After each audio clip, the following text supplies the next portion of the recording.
funds. Then we have a third lien holder in this example. They're going to have an additional 7 days. And let's say that they're also at $50,000 was their lien. So their window of opportunity, they had to file their intent to redeem during that same 180 days that the homeowner's redemption period was. Now we have the 7-day window for the second. Let's say the second redeems. So now the first was at 100, the second's at 50. Now it's the third's opportunity. In order for them to protect their $50,000 lien, they have to pay off 150 because the first and the second redeemed on the property, or the second redeemed the first. So now the third has to redeem the first and the second. So that's going to be 150 that they have to pay to protect their third. And this is where, if you're doing short sales, this is where it can really get fun, because maybe you got that first, and maybe that second really doesn't have access to 100,000, and maybe that to pay out the first, and maybe the third isn't going to have access to 150.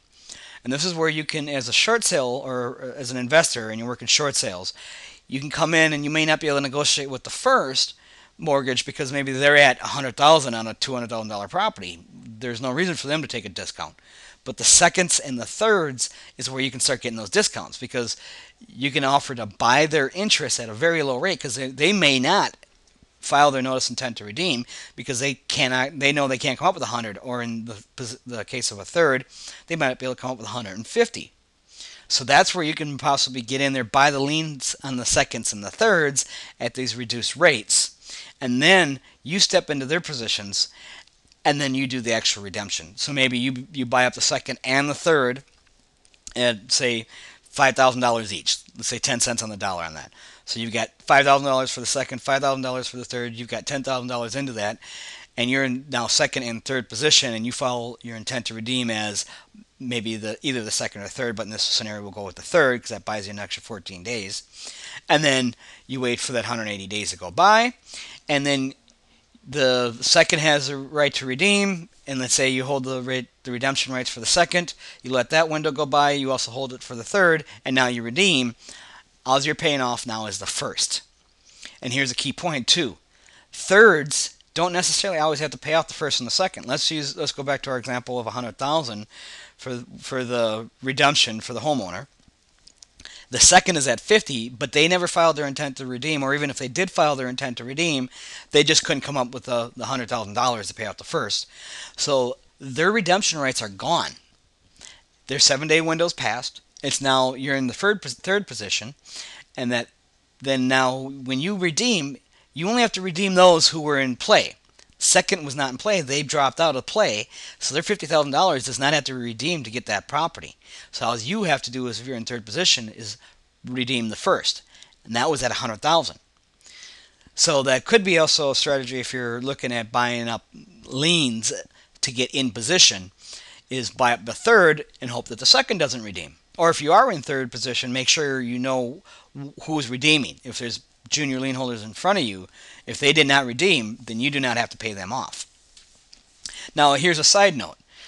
Let's say in this example, you got $100,000 was what was foreclosed on. You got 50 on the second, 50 on the third, and the homeowner now decides that maybe they hit the lottery and they came up with $500,000, and now they want to redeem and just pay cash for the property and live there for the rest of their lives.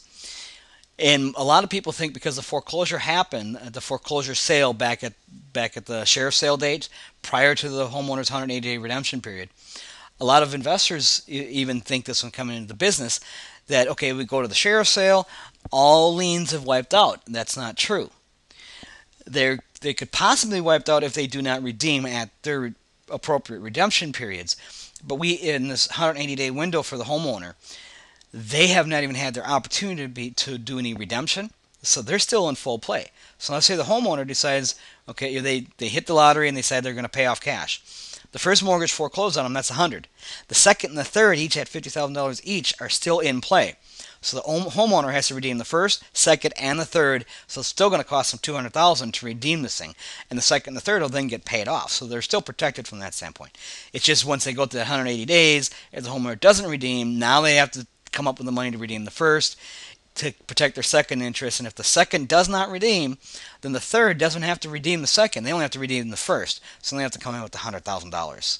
So that could be a huge advantage if you're working short sales, if you understand how that whole process works, and then you try and negotiate with the seconds and the thirds, hoping that they're not going to be able to come up with enough money to redeem the first, buy up their positions really cheap, and then you can come in and do the redemption, and that's from that standpoint.